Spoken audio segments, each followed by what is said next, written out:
கிறிஸ்துவிலே மிகவும் பிரியமானவர்களே, 9/1/2025 உங்களை சந்திப்பதில் மகிழ்ச்சி அடைகிறேன். வாருங்கள், ஒரு நிமிடம் நாம் ஜெபிப்போம்.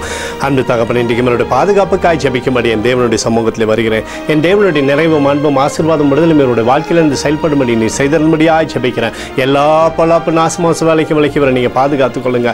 என் தேவனுடைய கரம் இவரோடு இருந்த அற்புதத்தை செய்யட்டும். பாவமுடைய நீதியின் வலது கரத்தினால் இவரை நீர் தாங்கி வழி நடத்தும்படியாய் ஜெபிக்கிறேன்.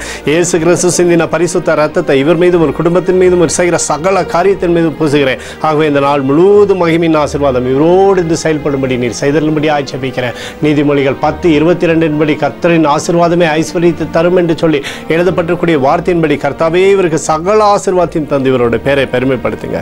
இயேசுவின் நாமத்திலே ஒப்புக்கொண்டு ஜெபிக்கிறேன் நல்ல பிதாவே, ஆமேன். பிரியமான ஜெப பங்காளரே, ஒரு நிமிடம் நம்ம இந்திய தேசத்திற்காகவும் ஜெபிப்போம்.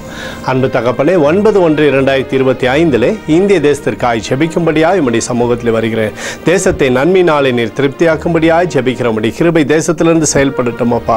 உடைய நன்மையானது தேசத்திலிருந்து செயல்பட்டு ஆசீர்வாதத்தை தரும்படி நீர் செய்துள்ளபடியாய் ஜெபிக்கிறேன். எங்களுக்காக அடித்து நொறுக்கப்பட்டு இயேசு கிறிஸ்துவும் அவர் சிந்தின வெளியேறப்பட்ட ரத்தத்தை வைத்து ஒப்புக் கொடுக்கிறேன். அத்தோடு இந்திய தேசத்தில் எழுப்புதலை தரும்படியாய் ஜெபிக்கிறேன். எழுப்புதலை தருவீராக, எழுப்புதலை தருவீராக, எழுப்புதலை தருவீராக. எழுப்புதலை எங்கள் கண்கள் பார்க்கும்படி நீர் ஆசீர்வதிக்கும்படி ஜெபிக்கிறேன். நேற்றும் இன்றும் என்று மாறாதவராகிய இயேசுவின் நாமத்திலே ஒப்புக்கொண்டு ஜெபிக்கிறேன் நல்ல பிதாவே, ஆமேன். பிரியமான ஜெப பங்காளரே, ஆண்டவர் நம்மளுடைய ஜெபத்தை கேட்டுட்டார். இந்த நாள் முழுவதும் கர்த்தராகிய இயேசு கிறிஸ்துக்குள் நீங்கள் வளரும்படி உங்களை வாழ்த்தி ஆசீர்வதிக்கிறேன். ஆமேன்.